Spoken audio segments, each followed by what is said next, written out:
की रथ यात्रा, जिसे रथ यात्रा के रूप में भी प्रस्तुत किया जाता है, उड़िया शाब्दिक रूप से रथ उत्सव, उड़िया उच्चारण सबसे पुराना और सबसे बड़ा हिंदू रथ उत्सव माना जाता है। प्रतिवर्ष मनाया जाता है आषाढ़ जून से जुलाई के चंद्र माह के शुक्ल पक्ष में।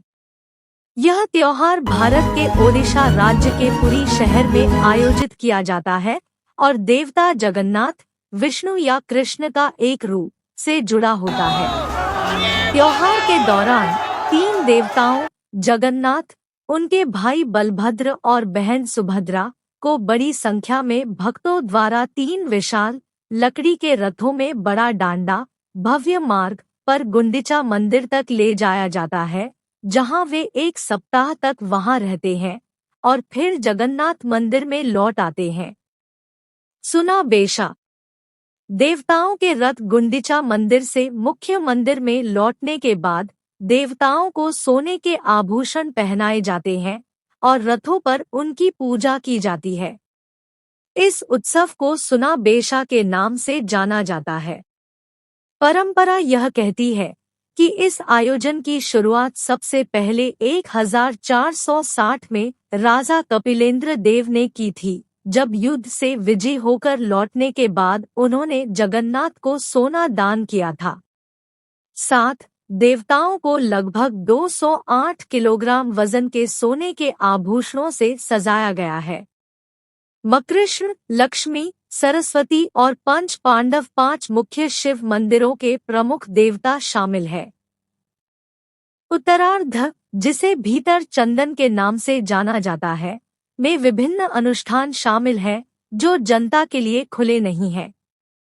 5 रथों का निर्माण वैशाख के शुक्ल पक्ष के तीसरे दिन अक्षय तृतीया को अनुष्ठानिक अग्नि पूजा के साथ शुरू होता है। यह पुरी के राजा के महल के सामने और पुरी मंदिर के मुख्य कार्यालय के सामने होता है। बाद में देवताओं को तालाब के बीच में एक छोटे से मंदिर में पानी, चंदन के लेप, सुगंध और फूलों से भरे पत्थर के टब में स्नान कराया जाता है। चंदना यात्रा, चंदन यात्रा या चंदन महोत्सव 42 दिनों की अवधि है, जो रथों के निर्माण कार्य की शुरुआत का प्रतीक है। अवधि को आधे में विभाजित किया गया है, जिसमें प्रत्येक 21 दिन शामिल है। पहले भाग को बहार चंदन के रूप में जाना जाता है, जिसमें इष्ट देवों की प्रतिनिधि छवियों को रंगीन जुलूसों में निकाला जाता है और हर दिन नरेंद्र टैंक में एक औपचारिक नाव की सवारी की जाती है। इन देवताओं में मदन मोहन, जगन्नाथ, रामकृष्ण, लक्ष्मी, सरस्वती और पंच पांडव 5 मुख्य शिव मंदिरों के प्रमुख देवता शामिल है। उत्तरार्ध, जिसे भीतर चंदन के नाम से जाना जाता है, में विभिन्न अनुष्ठान शामिल हैं जो जनता के लिए खुले नहीं हैं। 5 रथों का निर्माण वैशाख के शुक्ल पक्ष के तीसरे दिन अक्षय तृतीया को अनुष्ठानिक अग्नि पूजा के साथ शुरू होता है।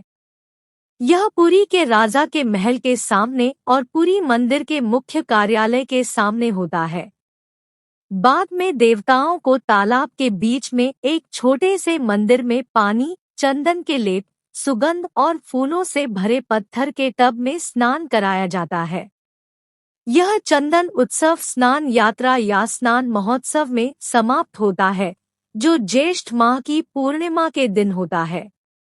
देवताओं जगन्नाथ, बलभद्र और सुभद्रा को 108 घड़े पानी से स्नान कराया जाता है और फिर लगभग 2 सप्ताह तक प्रतीकात्मक और अनुष्ठानिक स्वास्थ्य लाभ में रखा जाता है। उन्हें जनता की नजरों से दूर रखा गया है।